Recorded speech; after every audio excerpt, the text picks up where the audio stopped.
Duke, you suck. You shut your mouth!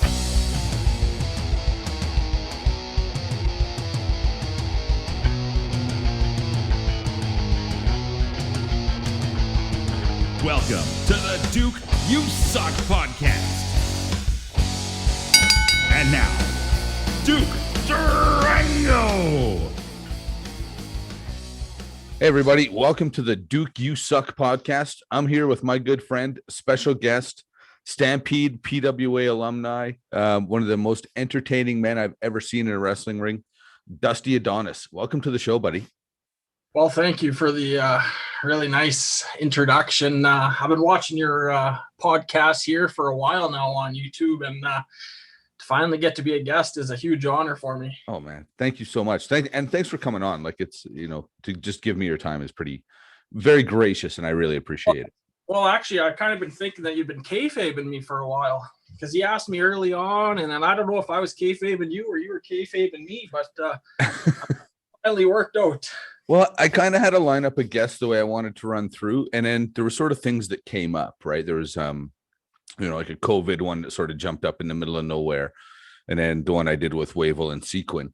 So they kind of bumped some things around, and some guys I thought I needed to get in quick because I didn't want to mess with their schedules. Yeah.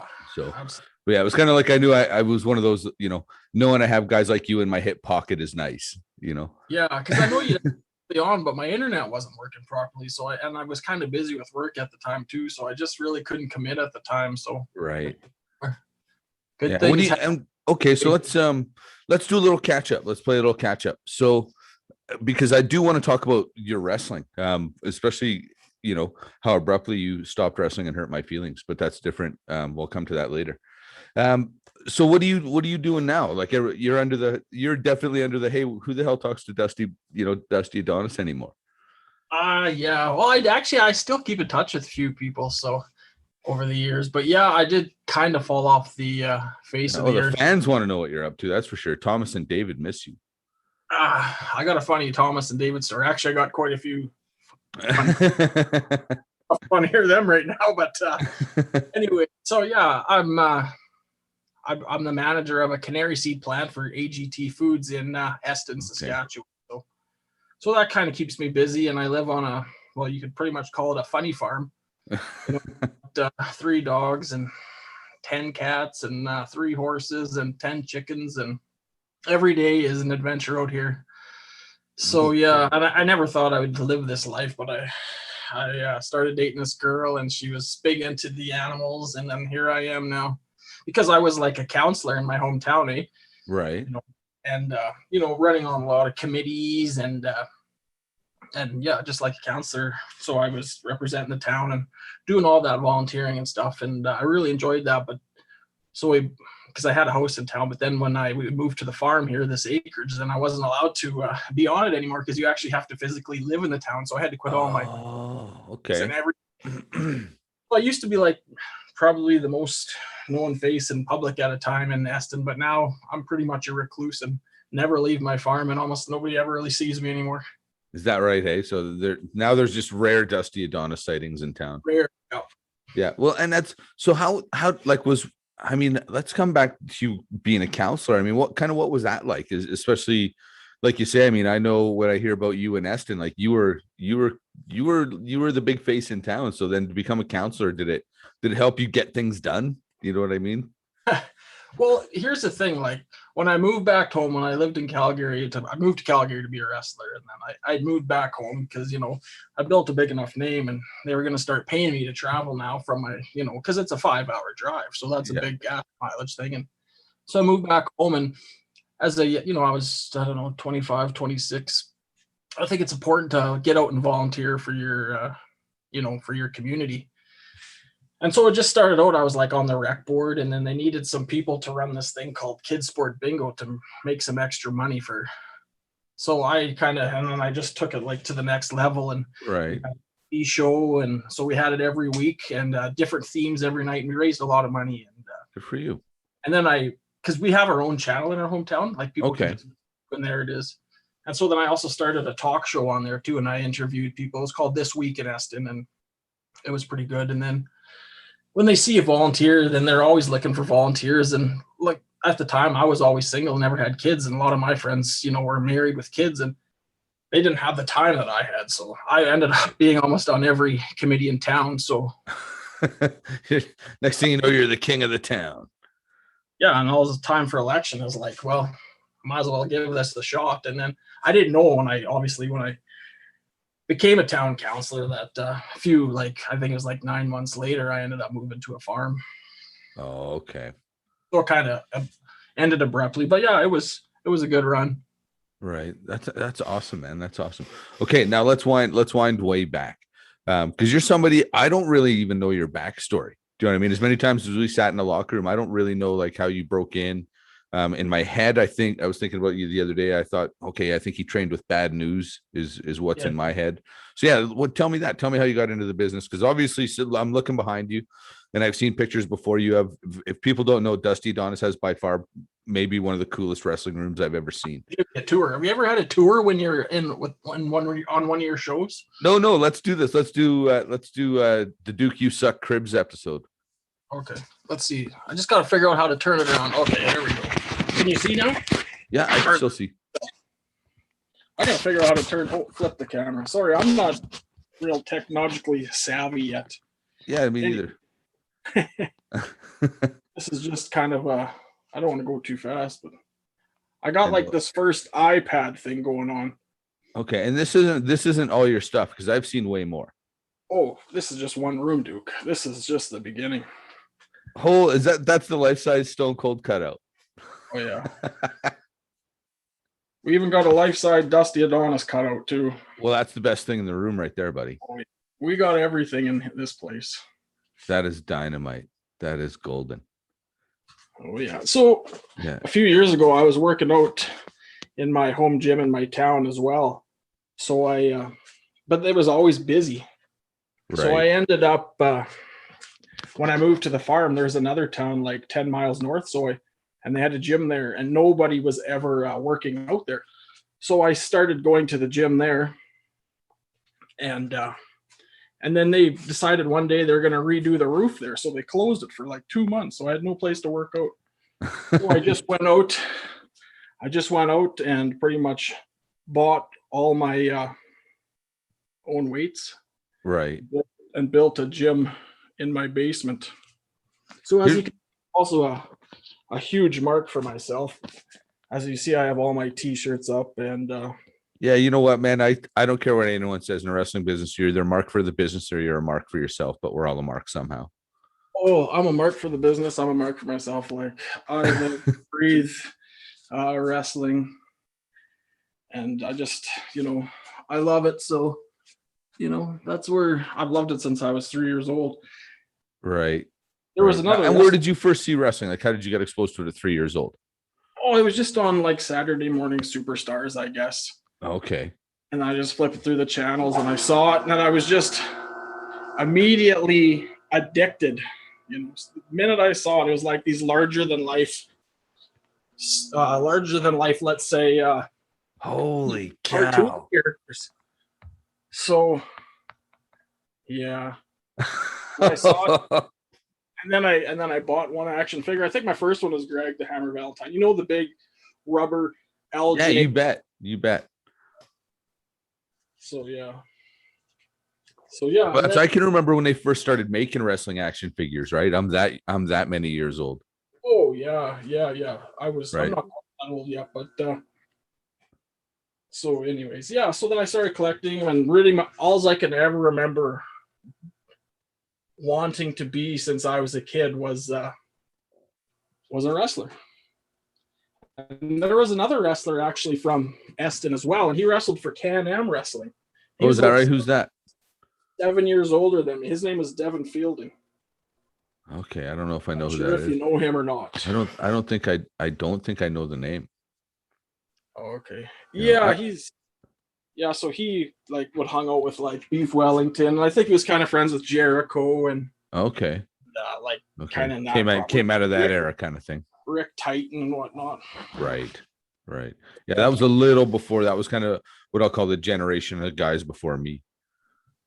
Yeah.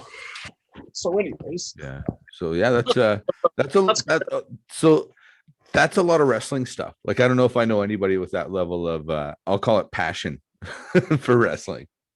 yeah, I put a lot of money into wrestling over the years, like figures, t-shirts. I'd hate to I didn't know if I should wear a shirt tonight with a wrestler on it because I didn't want Michael L. and Richard Clark Kent there to make fun of me for being a mark for wearing another wrestler shirt. But here I brave up and wear one. You know what? That guy, it doesn't matter what a person wears. You could wear the best shirt, coolest shirt, no shirt. He would still make fun of you. He's just that guy. He's just that guy, man.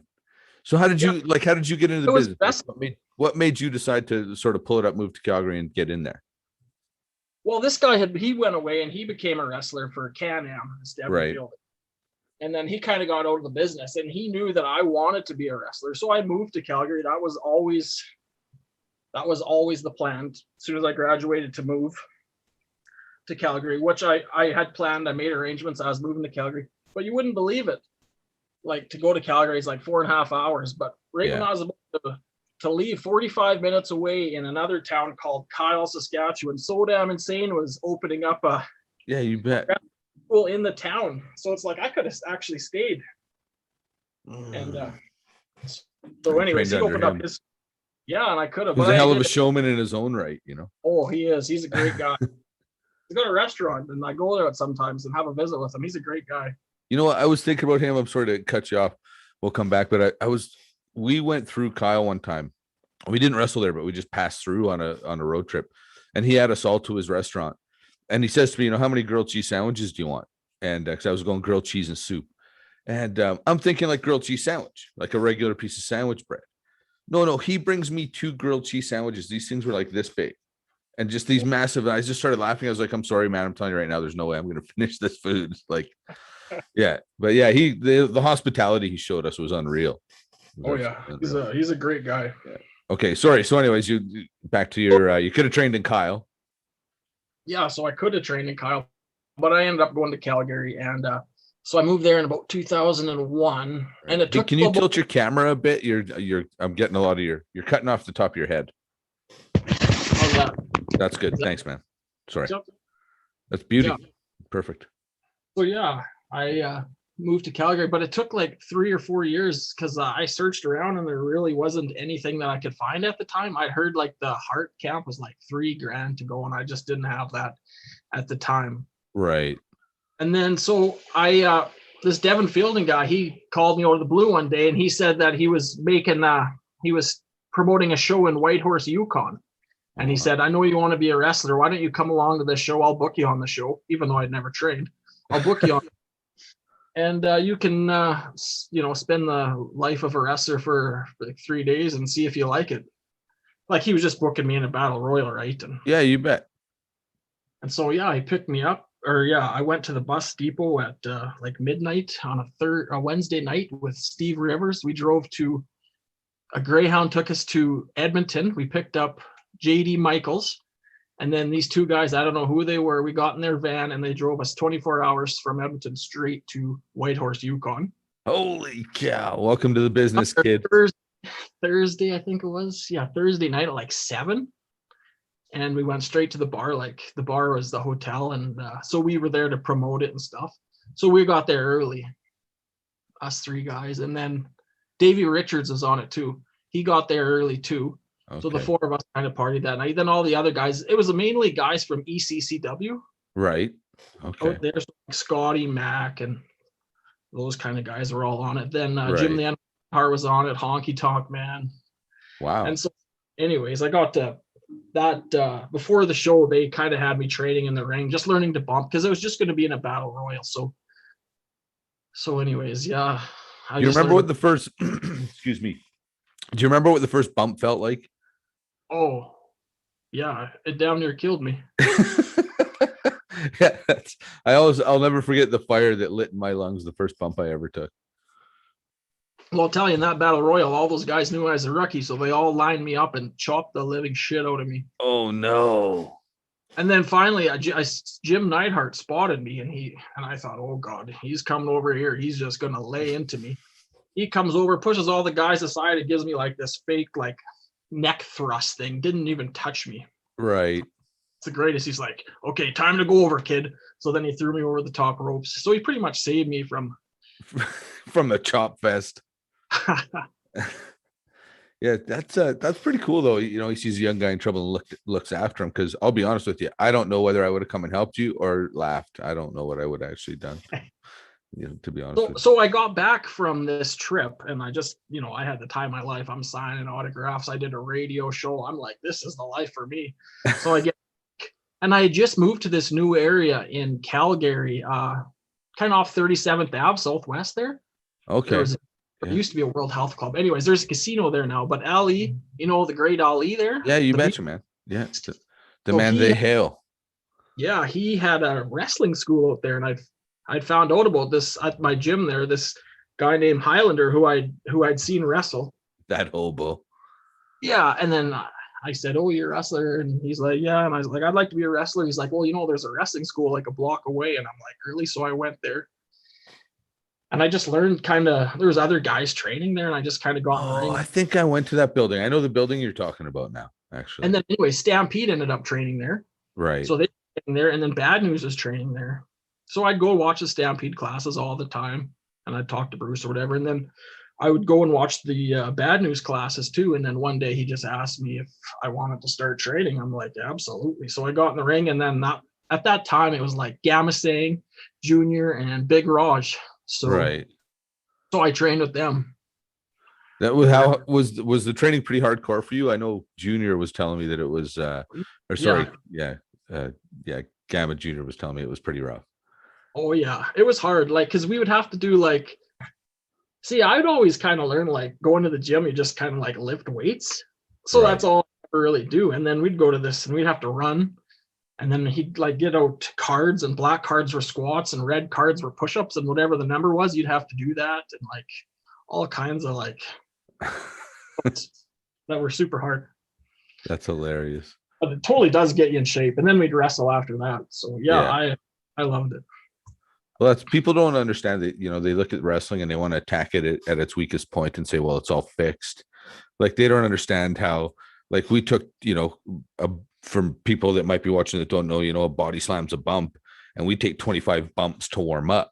Then we'd start bumping. Do you know what I mean? It was crazy. I was there was a lot of guys that come every week and then never come back. It was always me, Gamma Singh, Jinder or Raj. And then do you remember El Blanco Negro Dragon? He also was the referee, Ruby Goldstein. Yeah. Tyler? Skyler. Okay. Yeah. I know that. I know that young guy. So he was always training with us too. Okay. Yeah. He was always a really, really nice kid. Yeah, he was. Yeah, always a good guy. So then how long did you train with News before you got your first, after the Battle Royal, when was your quote unquote, your first match? So I trained from about September till January. I went to the show because they always said, oh, it's hard to get into Stampede, but if you go there and try and become a referee, then maybe they'll put you on the show. Right. So I went to the show, and quite frankly, I thought I was the worst wrestler. Honestly, I was so bad in practice that I thought maybe I should just be a referee. Because come on. Or the guy really? that when the red light comes on, that's when I shine. I was just thinking that before you said it, I was like, oh, he's a red lighter then. Yeah, but in practice, I was horrendous. I don't know. Right. I don't know if News actually ever saw me on a show, but he would have been probably embarrassed to say that he trained me until which he never saw me. But I think if he saw me, he would have been proud. Oh, 100%. Like I say, I mean, one of the most entertaining wrestlers I've ever seen. I can't say that enough about you. And I'm not, me well enough to know I don't blow sunshine up anyone's ass. And so yeah, you were always one of those guys. And I mean, one thing I'll always tip my hat to you as well is you took your craft seriously, but you never took yourself too seriously. You were always willing to, when you were Hollywood Dusty Adonis and you shaved a cul-de-sac into your head. Our Cowboy Dusty, eh? Yeah, Cowboy. I mean, run through the list of characters. Do you remember all of them? Oh, there's got to be 14 or 15. I think the first one obviously was Hollywood, and then I was Magnum DA, and then Cowboy Dusty A, and then Bollywood Dustinder Adonis, and then Dusty Ramon, Dusty Angle, Hulk Adonis, the ultimate Adonis, was Dusty the Snake Adonis, or Jake the Snake Adonis. I remember carrying a real snake to the ring. Oh man. Man, Where did you get a snake from? Connie had one. Okay. Yeah. That's hilarious. Yeah, so many guys. There's Yeah. like 50, and then just guys I just made up on my own and just did. Yeah, like you had so much, and that's why I think it was so entertaining, because you were having so much fun. Oh yeah, I mean, heck yeah. You get like, I love wearing spandex. That's like one of my favorite parts of being a wrestler. Wearing different flashy outfits. Yeah. So to me, that, when I can be all these different characters, because I'm a showman, I want to be not just Dusty Adonis. I want to be so many guys. Well, and that's what I admired about a lot of you guys, because A, I don't think I was creative enough, and B, I think I was in my head for some reason. I was too protective of, quote unquote, protective of my character. I always had to be the tough guy. I always had to be the badass instead. I didn't mind making myself look like an idiot, but it wasn't like I was changing that character up. And truth is, looking back, I just don't think I was creative enough. Yeah. Anyway, so I went to a Stampede show thinking I was going to be a referee. And then I asked Bruce, and Bruce is like, well, Ted was supposed to wrestle tonight and he never showed up. So actually, I need a guy. Can you wrestle? And I'm like, dang. And then Gamma Singh Jr. was with me. He's like, oh yeah, he can wrestle just fine. And so then we ended up wrestling each other. It was awesome. Bruce ended up using me. I think at the time we were wrestling either every week or every second week. So I got a lot of practice in there until it was abruptly shut down. I remember. Do you remember? And I also remember one of those shows, because you were on those shows. You were the champion, and then you came before the show one time and just gave your belt back. I think you showed up with like your brother and maybe Pistol Pollock, and you like belt back and left. Yeah, I was super pissed off. So what happened there was a competing show between PWA and Stampede, and a lot of the guys got paid, quite frankly, got paid better to work for PWA, because at least we had a guarantee. So for a few of us, there's no question where we were going to go work, right? And I went away to Vegas, and when I came back, all I heard was all these young guys tell me how the office was threatening their place in the business, and kind of leaning on them and telling them they couldn't go work this PWA show. And I got really pissed off, and I was like, if that's how you guys want to do business, because I knew if I was in the locker room, they would never have done that shit. You know what I mean? So just like, I was just kind of like, you know what, at this point, I didn't need that kind of political shit in my life. So I just walked away. And I mean, that's water under the bridge. Like I hold nobody that was in the office at that time in any ill regard now. Just at the time I just thought that was some bullshit to pull on those guys. Yeah, for sure. One thing I have to give Ross and Bruce a lot of credit. Like I would get to the shows early because I didn't work Fridays. I worked, Monday to Thursday, 10-hour days. So I always had Friday as off. So I'd get to the ring and I'd help, or get to the Ogden Legion Hall, help set up the ring, and just get in there and practice as much as possible. And Bruce would actually get there early, and he would get in the ring with me, and he'd help me out and show me lots of stuff. Yeah. Well, and he would get Hannibal to teach me a lot too. Hannibal. Yeah, Kid Nichols. He would get him. You bet. A lot before shows, just to see if I'd come back. Yeah, that's a big kid, man. Like he's somebody, like he should have been Man Nichols, not Kid Nichols. Like, yeah, he was a fucking monster. Like, well, I remember him one time because he was a pretty good shooter in his day, and he might even still be now. But I remember him kind of saying like, "Hey, Jordy, let's wrestle." And the guy weighs like 285. He's like 21 years old. I'm near 30, like 215, 220 maybe. And I'm like, get out of here, man. Like, you'll win, lose, or draw. I'm getting hurt in that setting. Like, there's no way I'm not getting hurt by a guy that big. Yeah, no. He was my second match, and I think Bruce was like, we're going to test this guy out here. So he put me in the ring, and he literally beat the shit out of me. Is that like, right? I remember off my, but then I just got up and shook his hand after, and I think everybody, like, he gave me like some chops, and my pure chest was black, like same as. But after I shook their hand, and and I was so respectful, and they were nice, and I think then I came back every week, and that's what you have to do. You have to prove that you could take it and keep coming back, and asking for more. And I think that's, I proved that right from the get-go. So that's huge too, because I've seen a lot of guys never come back. No, I seen some guys pay out, like you say, that full $3,000 or whatever. Like I honestly think when I broke in, it was 3,500 American to join the heart camp, and the dollar was at 62 cents then. So it would actually been close to $5,000 to take that camp. And I literally seen one guy for sure come from Ireland, pay his money, and never take a bump and went home. Yeah. Yeah, that's, that's I, crazy. I'm willing to bet he didn't get his money back. That's No. yeah. I mean, and the truth is, once I get your money in my hand, I'm not giving it back either. If you're going home because you're scared, like, what do just try it. Like, it's the thing about pro wrestling is, I stand up for it because I always say, like, maybe at the weakest point, the guys aren't all trained fighters, but you have to be a tough guy. You have to be tough, at least mentally tough to be. I say anyone can do it, but most people wouldn't be willing. Mm-hmm. Oh, for sure. Absolutely. Like you say, when you're getting a kendo stick when you're not doing something right, a lot of people would be crying about that. Oh yeah. I remember just like in those first few months there, I was terrible and awful, and I, like entertaining wise, charisma wise, and fire, I had some of that. Right. But it, like I watch some of these guys that come out of like a Landstorm camp, and a lot of those guys are pretty good right off the get go. And like they're pretty polished, man. Scared to watch my matches, but one of the matches that actually stood out and was a pretty good one is with you early on when we had a spot show in like Acme, Alberta or something. Okay. And you and I were like semi-main event, and we had this match, and the crowd went completely bonkers for our match. Like, I don't remember doing many moves, maybe like a stinger splash and a snapmare and a perfect plex that I remember completely dropping you on your head for.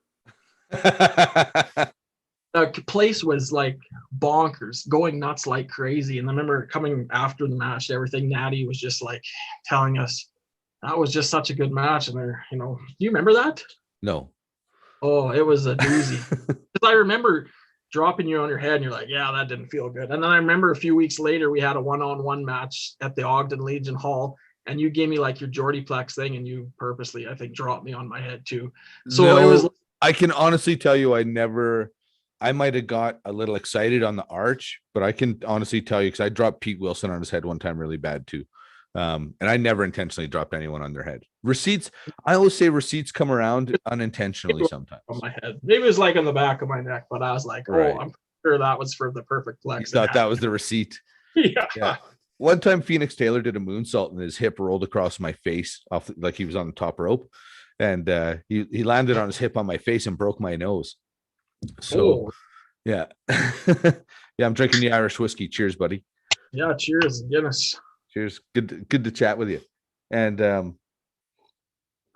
so anyways, broke my nose, and a month later, so I think we're wrestling in Edmonton, and we walk into the back locker room, and he's like, "Oh man, yeah, thanks. You finally gave me the receipt for breaking your nose in Hobima." And I said, "What are you talking about?" And he goes, "Oh yeah, you drop kicked me right in the throat." I was like, "Oh man, I'm, not intentionally. It was just one of those, I was like, well, on one hand, I'm really sorry. On the other hand, yeah, that's your receipt, sucker, The only other time I remember when when we got into it in a match is when you tried shooting on me. Because the whole crotch gate situation. Yeah, crotch gate. Yeah, when you were, oh man, that's one of those inside jokes that nobody really knows, but you, me, Chris Steele and Dylan Knight, that you used to teabag Chris Steele like every match, because we worked a really long program with you guys. Oh, like a year. Yeah. That was honestly in the time I was back, that was one of my favorite things that I did. Like, yeah, that was a really fun program. That was but that time I shot on you because I was like, don't do that to me, I'll get you back. And yeah, sure shit, you did it to me. Yeah, that was at the Oilman show or the Cattleman or something like that. In Red Deer, and you said, do not do that to me. And first I body slammed you and then gave you the earthquake and sat right down on your like my crotch is like right totally like double legged me and got me down. But I was lucky enough to get into my guard, and then I remember just looking over at Night, like, come on, Tag, just get in here. And you ended up doing whatever you were going to do to me. That's the only time I ever remember a match getting kind of. And the truth is, I was still just fooling around, Yeah, it was still funny. Yeah, that was one of those matches too. Was fun because we knew it was a one-off show, right? So we could kind of I remember screwing around a little bit in that match. Oh yeah, I remember. Yeah, and I remember going into the crowd and fighting on their tape because they were all sitting around those like round tables. All those drunk birds were going crazy for you and And Dylan. I think Steele had me over his head and like threw me onto one of those tables and slapped me. They probably didn't think that's what they were getting. They're probably used to some country band coming and playing, right? They probably did not realize that, PWA wrestling was coming to bust up the dinner tables. Yeah, and Iron Sheik was on that show and Bushwhacker. Yeah. And Bushwhacker Luke put in like 40 minutes. Oh, that was one of the longest matches in PWA history. Yeah, for sure. I will never forget, like, holy shit, this guy could still go. Like, yeah. So you think, if that guy could do 40 minutes when he was like 60, how long could he go when he was like 35? Oh, right. It's crazy to think. Well, they used to do it quite a bit. Yeah. Well, I mean, you look at the schedule those guys had, and you hear them talk about it, and as guys that we wrestled, some good dates on the road, and you realize those guys were wrestling 7 days a week and then twice a day, Saturday, Sunday, 28 days a month. Like, it was just out of control. I don't know how they did it. Yeah, it was crazy. I actually remember when we wrestled in Bowness too. I remember this other time. I don't know what happened, but we were talking about amateur wrestling, and I was telling you that I did amateur wrestling, and you tried tackling me and taking me down in the dressing room, and you couldn't get me down. You're like, and you're like, you got. I was like, because I always like looked up to you and respected you because you like commanded respect, and you put people in their place all the time. Like if you did, I've seen you ream more guys out than anyone else in the locker room in my 20 years of wrestling or 15 years of wrestling. Yeah, I don't know if I should be proud or ashamed of that, Well, I think I just know that you liked me, and I don't know why, but I like even early on, like you didn't even know me and you respected me. And I just know that I was always like super nervous of you and being in your presence, and like, cause you were like the main event guy and I was just starting out, and I was like, always tried to be super nice to you. And I remember like, I don't know if I should say guys' names, but they would have a shitty match and I don't know if you just didn't like them or what, but you used to ream them out. Just that was it. Why did you do that spot in that match? Like, I don't know if you're just trying to prove a point or what, or big. No, I think some of it, I was just kind of a dick and didn't understand tact. You know what I mean? Like I just, I love it. Don't get me wrong. I loved it. Well, the thing is, I had not all of them, but I had a lot of wrestling coaches that's how they talk to us. Do you know what I mean? Like, oh, absolutely. Like I had one coach that wouldn't raise his voice to us, but he would just kind of say, like, you'd be watching a match on tape and he'd say, what were you thinking when you went for this? And you go, oh, I was, and you go to say something, you go, yeah, that's your problem. You were thinking. You know what I mean? And his point wasn't that you were dumb and shouldn't be thinking. His point was that it should come second nature to you. Yeah, for right. sure. If you have to think about it, it's already too late. Was more of the point. But the harsh words, you're like, geez, what the hell, coach? You hurt my feelings. The one thing is like you could never say anything back to you because you were always like the king of the one-liners, the king of the comebacks. So even if you thought you said something clever and thought you said something witty back to you, you would have like 10 things behind it. I remember like wrestling you and like fans would yell things and you would just rifle things off right into the crowd. I was like, how does this guy think of something that quickly? He just has a book full of phrases he just pulls out. Well, and you might know this too. I mean, when you're wrestling, it's easier when you're wrestling in different towns all the time. You develop a shtick. Yeah. You know what I mean? Like until the internet, until national wrestling, people didn't realize Ric Flair was having the same match, for 10 years. Mm-hmm. You know what I mean? Because you could do the same thing. So I basically had a routine. I had a shtick, and you'd learn some new stuff and throw some new stuff in there. But yeah, by the time I'd been around for 3 or 4 years, I'd basically just developed, I had kind of the same one-liners, I would change them out, but I had, a handful of the same shit that I would just use every night. Oh, well, it worked for me. I was a huge Duke mark. You took some time off for a while too, and I think you missed some of my good work too. And then what years were you off for? I went away from, I want to say 07 to 2011, and I came back in 2011. And by the way, when I came back in 2011, you were really disillusioned. You were somebody else was booking. Somebody with a fairly big name was booking, and there was a lot of politics in the locker room, a lot of division, and you were really unhappy. And I remember kind of having a conversation with you and saying like, no man, like this is the place. Keep doing your thing. Just hang out. Just do your job. No, it was it is what it is. as much as I griped and groaned, I was always in a good spot. I was always being promoted on shows. I always Yeah. had matches. I don't know. Well, because of your talent, and again, not to blow sunshine up your ass. I don't care who the booker is. You will always, no matter where you are on the card, you will always be one of the most over guys on that show, because you simply have a natural need to entertain. Do you know what I mean? Like I can see even now just talking to you, I can tell you're just an entertaining guy.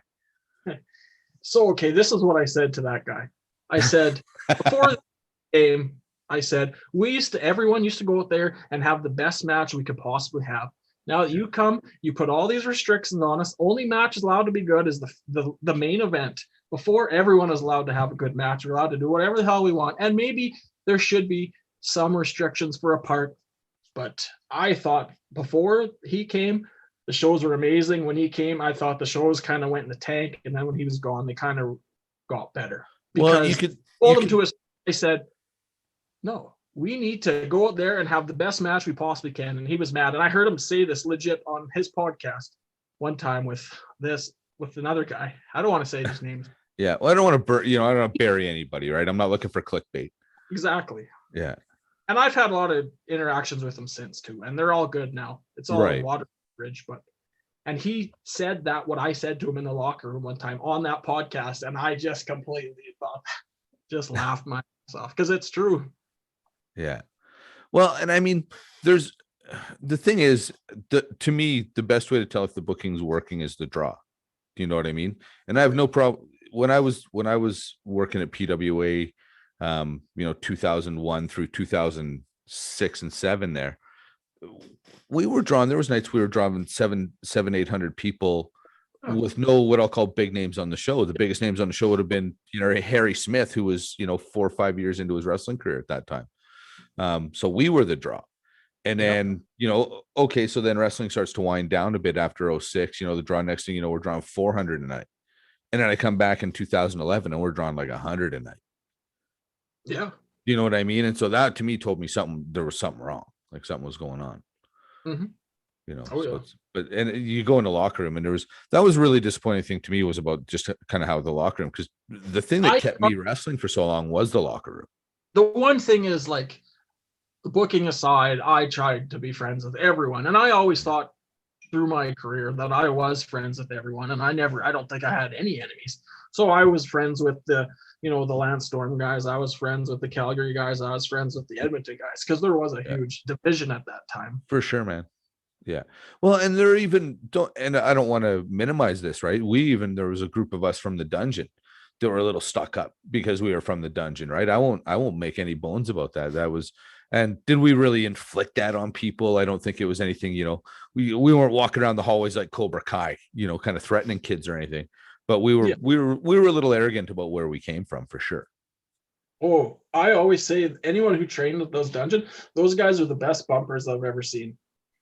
Right. Well, right. And I think it was the pedigree, right? Knowing that this sounds cheesy as hell to say it, but when you look at that mat on the dungeon and realize, that canvas that I rolled on, there was probably some of the best guys that ever did it in this business rolled on that canvas, right? And you absorb that energy. I don't care what anyone says, you absorb that energy down there. Oh, I can believe that. Absolutely.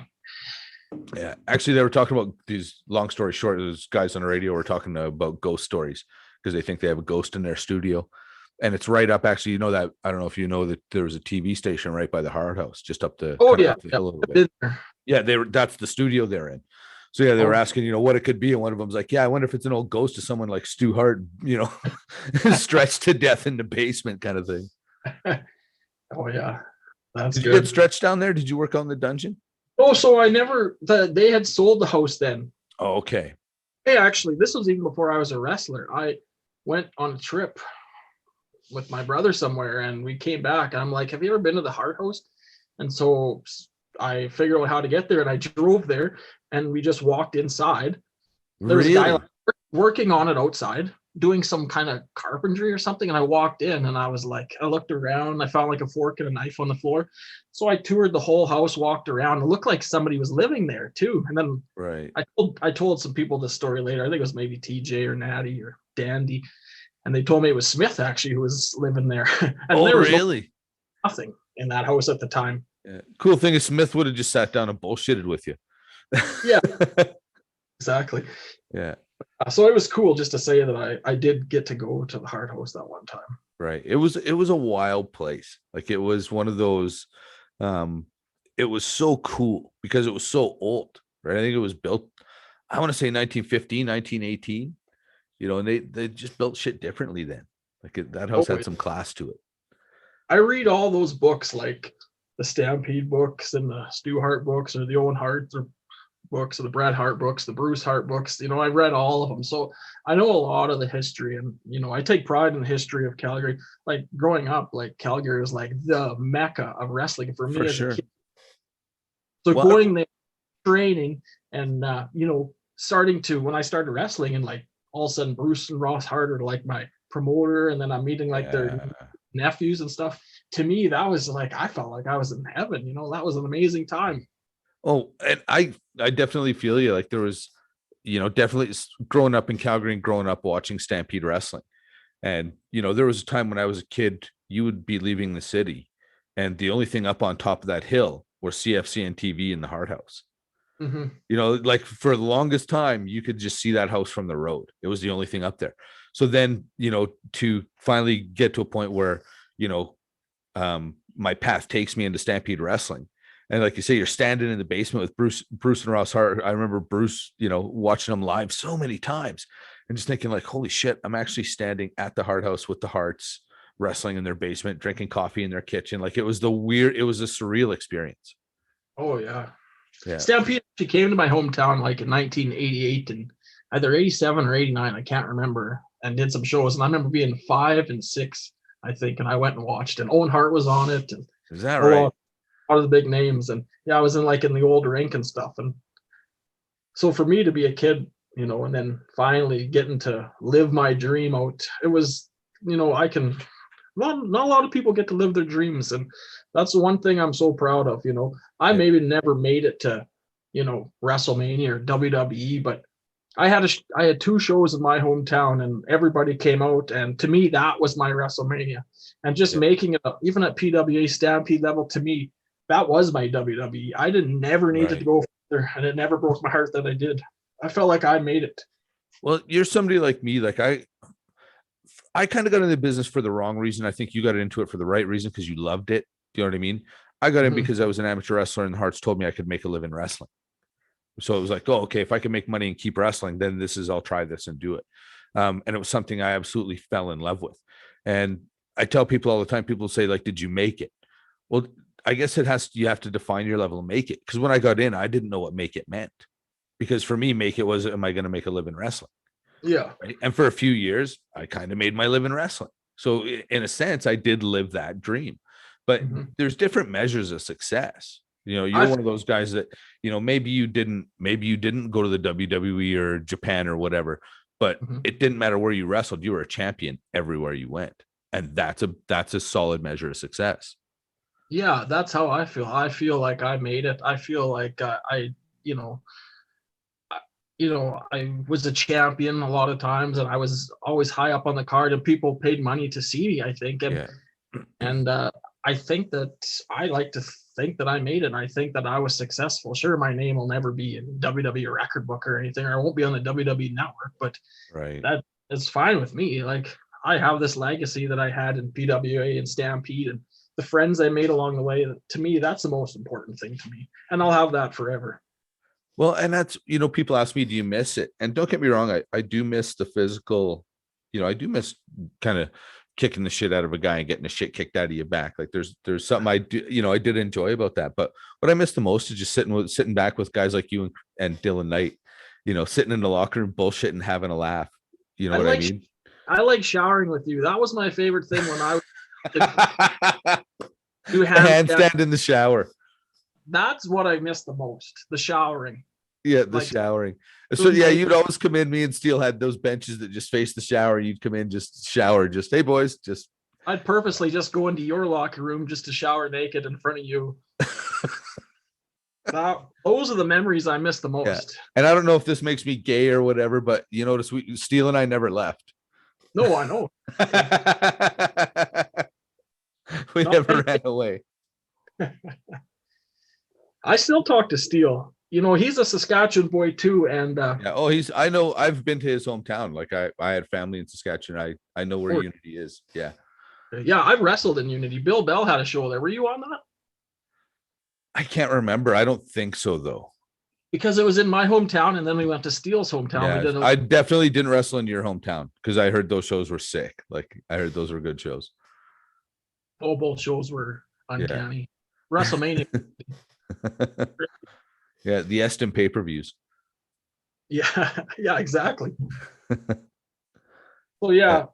So I got to really, because Steele was only from like a town 2 hours, and I know he's like 7 years older than me or so, but we really became close over the years. And we used to I remember we used to go to Ranchman's right every Friday night for $5 martinis, and big Steele. You'd never think he was drinking those $5 martinis, but he was right into them. Oh man, I've never seen another 250-pound guy drink more strawberry daiquiris in my life. Yeah, and he got me doing it too. We were down in Vegas and he got me on the slushy drinks. Oh yeah. Yeah, I've been converted. Yeah, I actually just went for dinner with him Sunday. Oh yeah.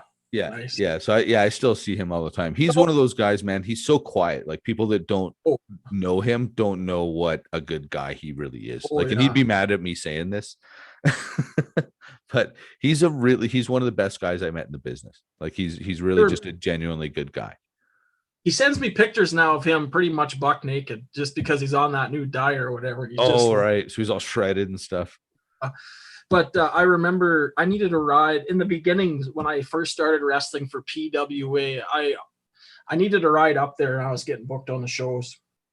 And I remember, I don't know if this is true or not, but I remember I was like, I'll try to get a ride with the two Rajas, and they asked Chris Steele if I could get a ride, and Steele's like, Dusty, who's Dusty? He's not coming with us. And then all those years later, we became like almost. So I always thought that was kind of funny. Maybe it's true or maybe it's not, but I do clearly remember this. He said this, but maybe not. If I know him, it's true, because as much as I love him, he's also a dick, Because I've heard him say it about other guys too. But anyways, we ended up traveling together all the time and becoming pretty close. So yeah. Yeah. Well, he's one of those. That's how life works. Well, when I came back in 2013, Kurt kind of phoned me, and I can't remember if I reached out to Kurt or he reached out to me now, to be honest with you. But I remember the conversation. What's that? Sorry? We needed a new booker.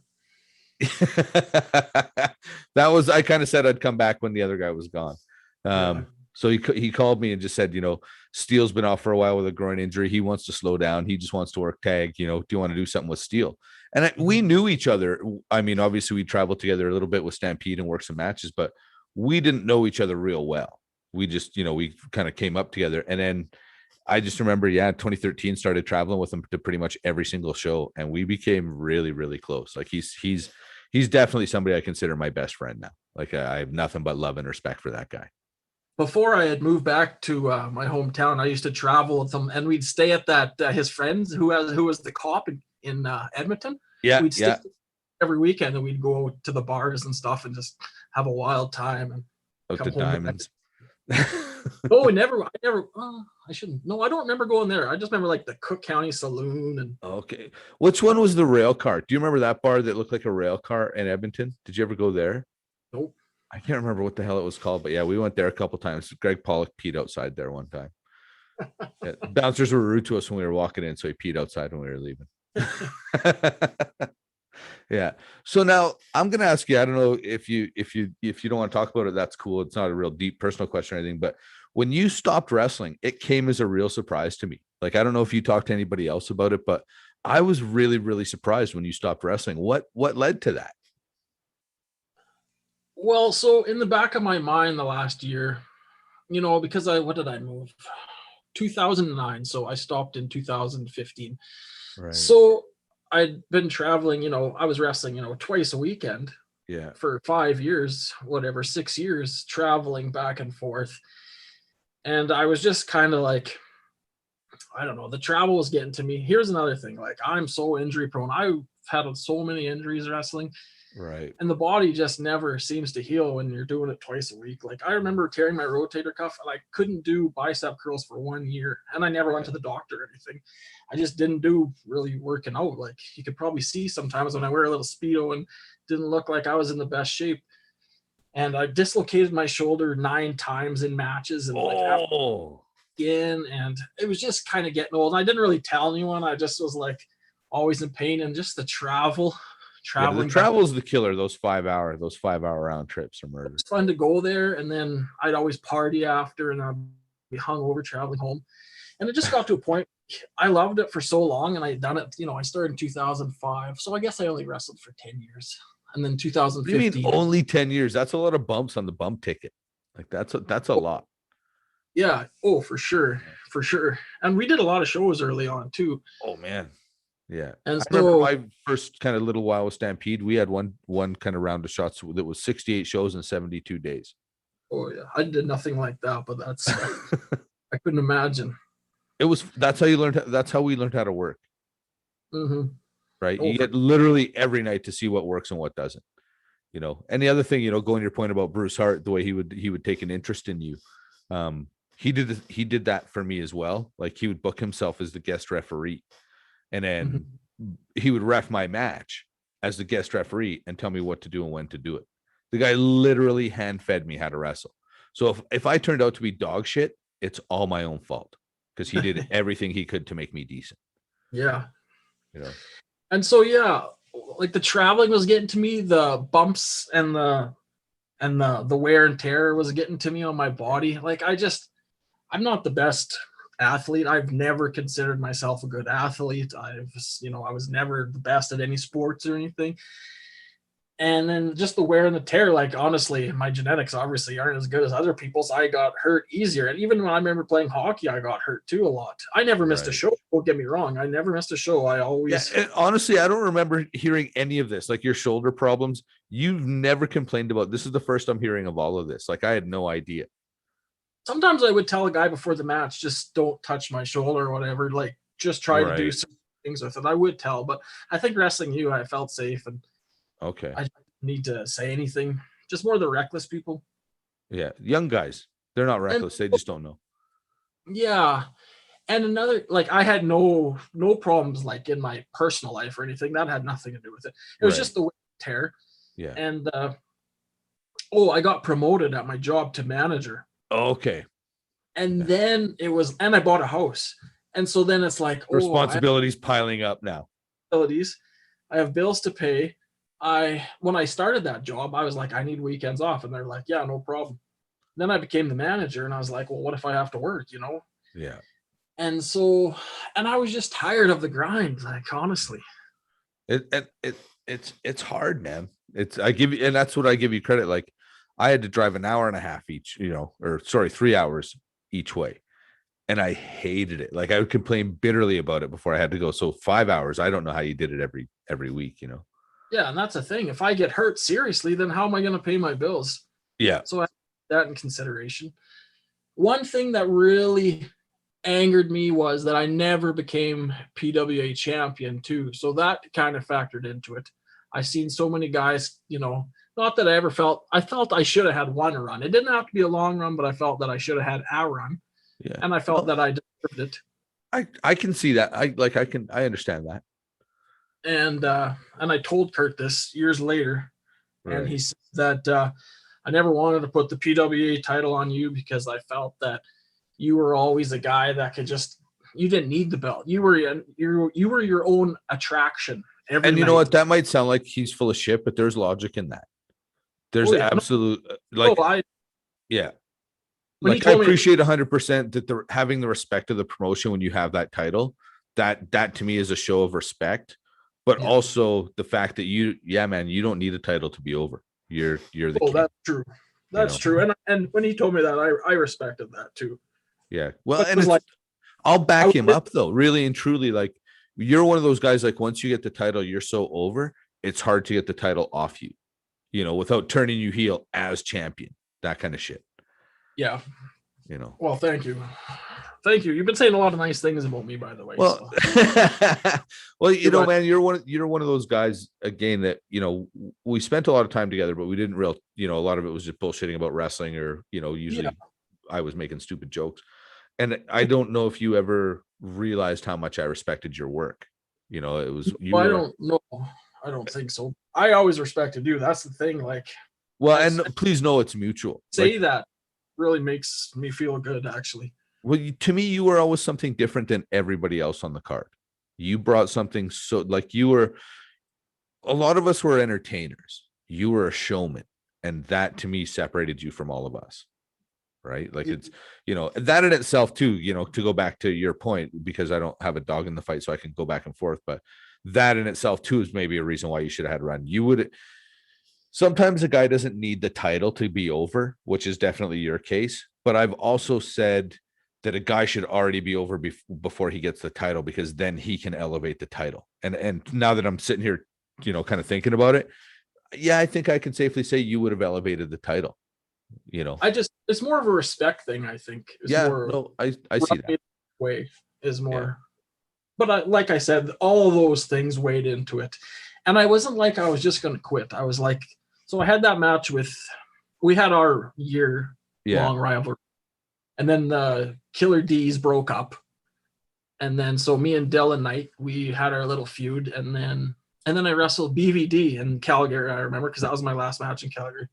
And we went 20 minutes for the PWA title. Like, I wrestled for that main event title so many times. And that was probably like one of my best matches I ever had in my life. I remember coming to the back and you actually told me that was unbelievable.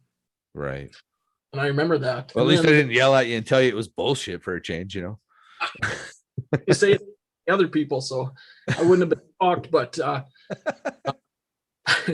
no, but so then and then I had one more match, and I knew this in my head. I'm like, okay, after October, I'm done. So I went to Edmonton. I wrestled as Fandastico.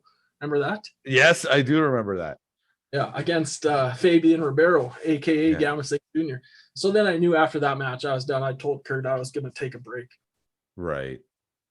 And so I took that break, and then I was like, I don't know. I just felt like I was free on weekends for the first time in my life, and there was a lot going on. There's a lot of people my age in my hometown, and I was kind of enjoying it. And I was kind of enjoying not being hurt. Like, I don't ever feel like I could get into better shape because I was always recuperating from something.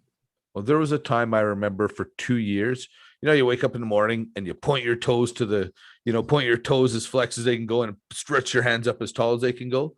For 2 years, I couldn't stretch like that because I always had a knee and ankle. Something was injured. And then one year I did it and it was like, wow, I don't think I've done that since I, sprained my ankle 2 years ago.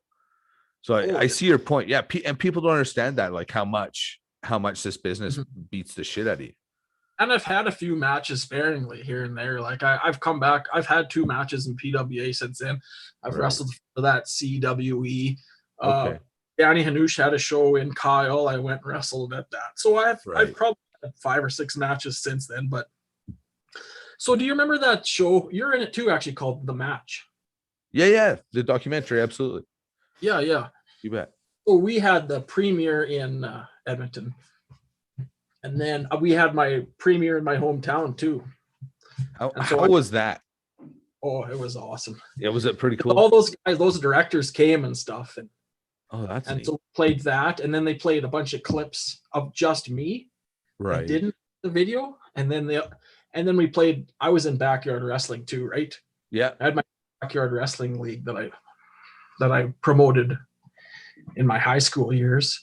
So I took all the tapes and made a best of documentary, interviewed all these guys 10 years later after high school. Fun.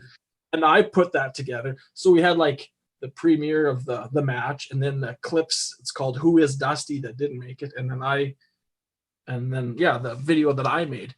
So it was an amazing night. And I just felt I'm going to announce my retirement here. And I just did it. And it felt right, hey? It felt right. And I have wrestled sparingly, and I'm not going to sit here and tell you I'll never wrestle again. I totally would want to wrestle again.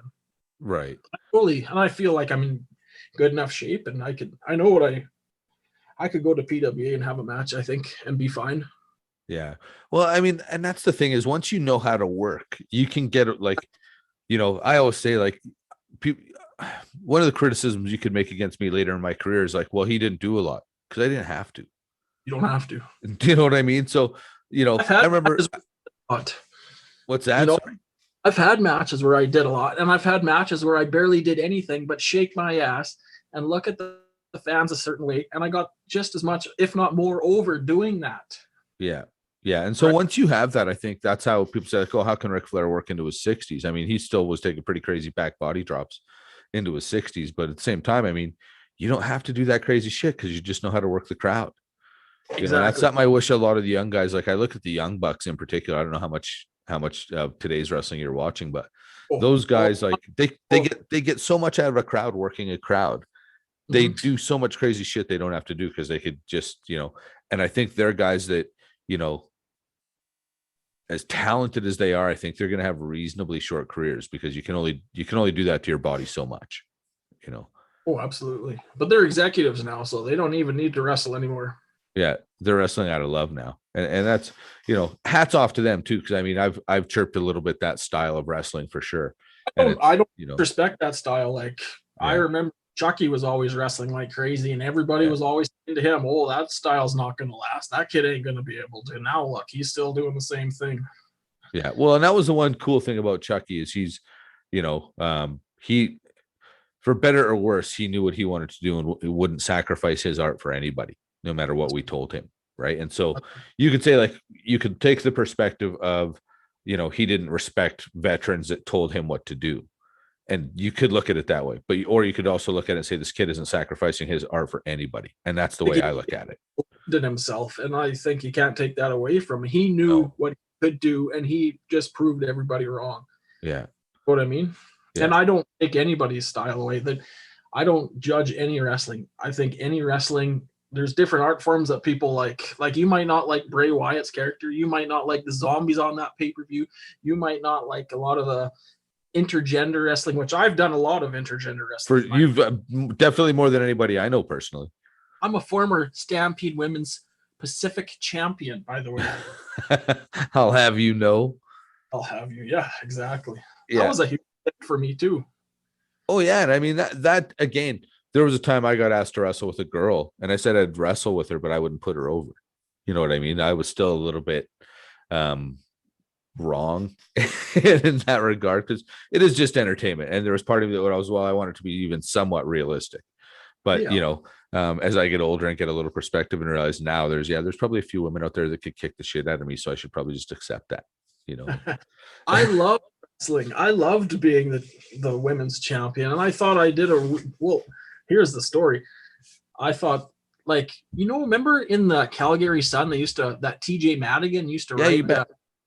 I'm pretty sure he ripped it off from all the Meltzer newsletters every week.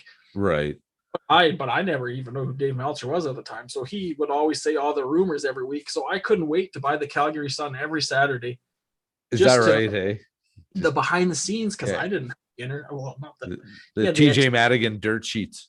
And I was like, so. And then the one day I opened it up, and he was talking about Dusty Adonis versus Natty Neidhart, and I was like, I feel like I made it now. Well, I mean, that kind of is made it though. I cut it out, and I still have it in my photo album. Well, I mean, to me, that's when you're making what I'll call like the page 6, the social scene, when you're making the social commentary on a particular thing, that is made it, right? Like not a lot of guys can say, like, I can say, okay, I have my picture in the paper because there was an advertisement. Somebody paid to put my picture in the paper. It's another thing when I say someone took time to write my name down and put it in the paper. That to me is a certain level of made it, like, I don't know, maybe I'm grasping at straws. Like I told you, I'm the biggest mark for myself than anybody. So I'm just like, when I saw that, it made me really proud of who I am, as a kid having a dream and then moving to Calgary and then seeing my name in the Calgary Sun. Like, to me, that's making it. Yeah. Well, and again, I always say there's different thresholds to make it. Like, did I become a millionaire wrestling? Did you become a millionaire wrestling? No, but no one can say, and definitely nobody I know, especially, would say you weren't successful wrestling, Oh yeah. right? Like, so Hey, do you remember? Didn't you have a disguise on the Stampede message board one time? no. You never went on, because I remember reading on. Remember the Stampede message board? Yeah, you bet. Went on and had a fake character that you went on and talked under. Never. It was so weird because I remember somebody went on one time. It'd probably be Harry and TJ. Well, maybe, yeah. Yeah, that's probably exactly who it was. But I remember you said to the locker room one time, "You've won every belt by not officially winning every belt." And then like a week later, it was on the message board on Stampede. And I was Oh, like, "That's the really? only guy who's won every title, but unofficially won every title." Because when I won the women's title, I mean, technically I won, but you can't become a women's champion. When I become the team champion with Grizz, we were the A team. We lost to TJ and Juggernaut, and then they just turned around and said, "Here, you're the new champs." And, and then, the Karachi Vice were tag champs, but Gamma Singh went to Puerto Rico. So then I had blonde hair, so I became that was when you came Bollywood. Dustinder with Big Raj, and I got him. I tried to get him to dye his hair so we could be the Bollywood Blondes, but that might have been my favorite gimmick of yours. Like, that one for some reason just made me laugh so hard, especially the Dustinder part. I don't know if we could do that character today. I hope so, because there's certainly no, it was just so funny. Like, it was just so funny to me. Plus, it also reminded me, like when Owen turned heel, joined the Karachi Vice, and became Omar. Yeah, exactly. So that was good. Anyway, so those, and then so anyways, all those times I won the belts, it was so funny. So I always thought that was you. So that's why I wanted to ask you tonight about that. Yeah, no, I never played. Don't get me wrong, I did talk on those boards, but I never played around on those boards. Like, I didn't, if you said to me who would do this, and I hope they don't get mad at me, because I do think it's hilarious, but I would be like, oh, that's got to be Harry and TJ. Like, those guys, they still rib the shit out of people. Like, they're terrible. Yeah, for sure. Yeah. I just thought it was funny though, because I remember it was like the exact quote out of your mouth, and the next week, I never officially won any titles, and then the next week, I held every title without actually winning one. That's actually pretty impressive when you think about it. Well, I was a 5-time PWA Cruiserweight champion, and 4 of those times is because the guys who were the champs were quitting the promotion, and they're like, Kurt's like, "Okay, call Dusty. He can put them over, or he can beat them and become the champion." Call Old Faithful in. Yeah, first time was Danny Manners. He called me. I wasn't even booked on the show. Come up and win the Cruiserweight title. I remember I was at church driving home. He called me, and I was like, okay. That was like the first year I was in PWA. That's hilarious. And the next time was Brady Roberts. He was leaving to go to another company. So I went and felt. Actually, it was twice for Brady Roberts. And the 4th time was Andrew Hawks, I think. Jeez, hey. He was leaving to go to like Monster Pro or RCWI. And then they're like, okay, you'll just put the title on Dusty. So I always thought that was kind of funny. So, I mean, okay, maybe not the PWA champion, but the 5-time Cruiserweight champion, that's pretty good. Oh, yeah. Yeah. Like, I didn't hold any of those Cruiserweight belts. I didn't get that. Yeah, no. Champ. Like, don't get me wrong. Like, winning the title is not the end all be all.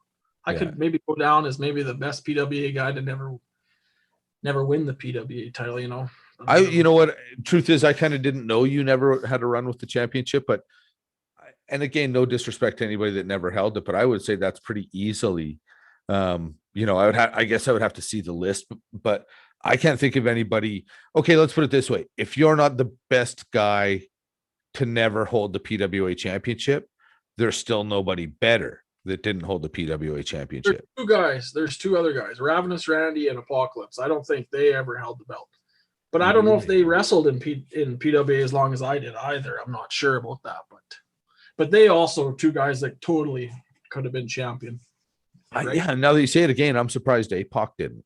Like, I don't know if he was just like in New Japan at the time, or like traveling like OVW at the time, and he was just not in it as much.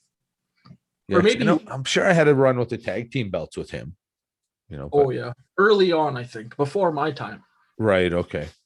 Yeah, that's something I wish, and I hope you did better. Like I look back and wish I documented my career a little better. I think for some reason I thought I'd be a mark for myself, if I was always taking pictures and doing that kind of shit. But I Well, really wish, like, all I those mean, oh, sorry, go ahead. well, I think I had Sunday dinner at Stu's house at one point. I think 6 or 7 weeks in a row, and I don't have a single picture of me in Stu Hart's house. That's amazing. Yeah, like it was just I kind of never, and now I look back, it's like, damn, like I never documented shit. People say like, oh, do you remember this? Like I have no recollection of any of that.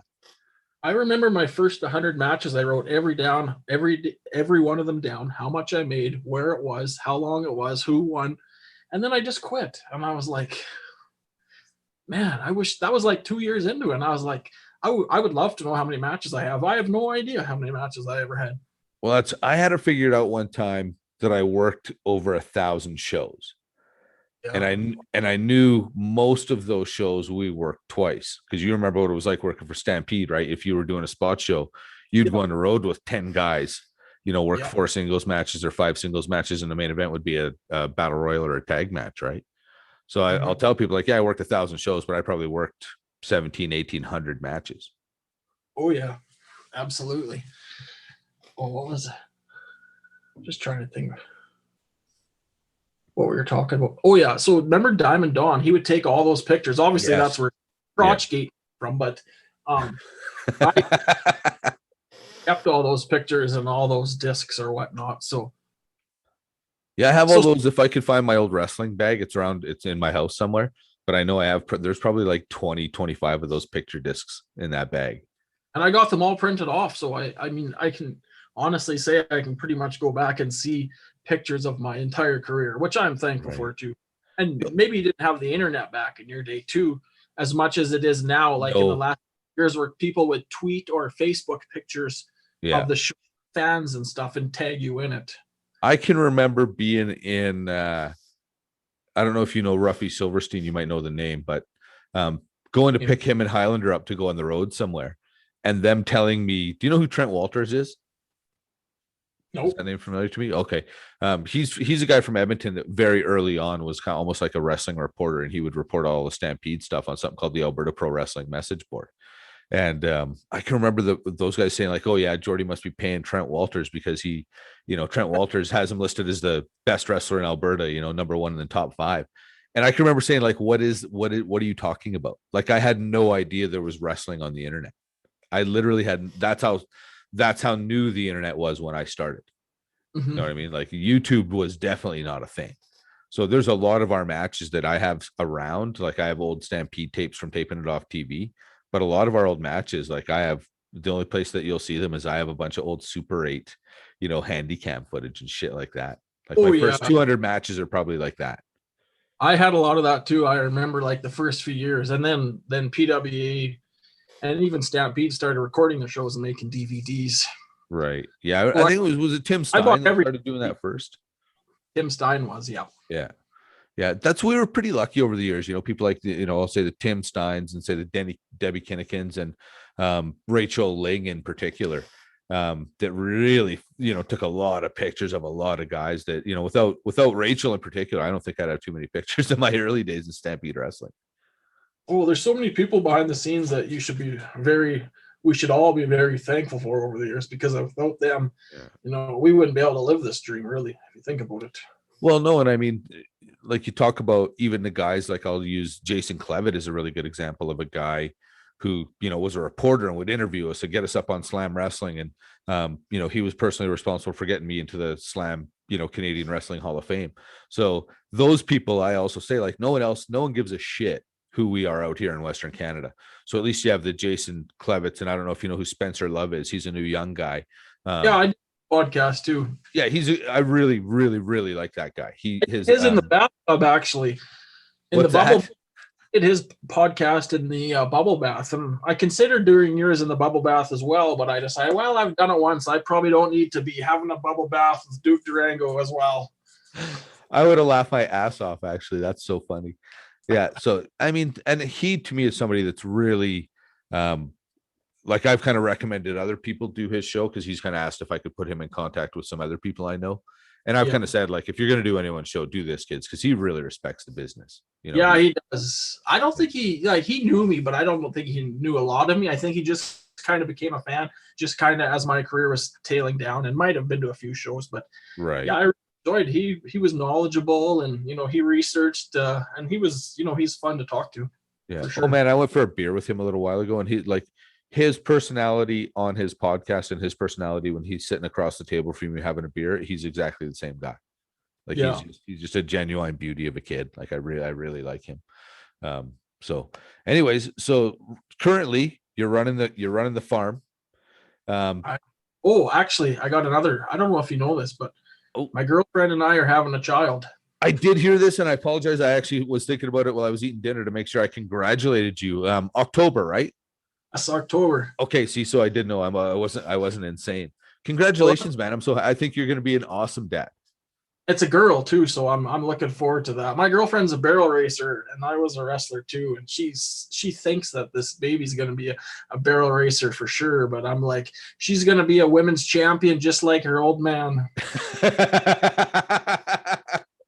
On that note, buddy, I'm going to let you get out of here. Congratulations and good luck with the baby. I'm sure you and I will definitely talk before then. And thanks for coming on. Hey, can people follow you on social media? Because you're pretty funny on your Twitter and shit. The Real HDA. All right. The Real HDA, ladies and gentlemen, Hollywood Dusty Adonis, one of the most entertaining men in Western Canadian wrestling history. Thank you so much, brother. Duke, you suck. Thanks, buddy. Duke, you suck. You shut your mouth.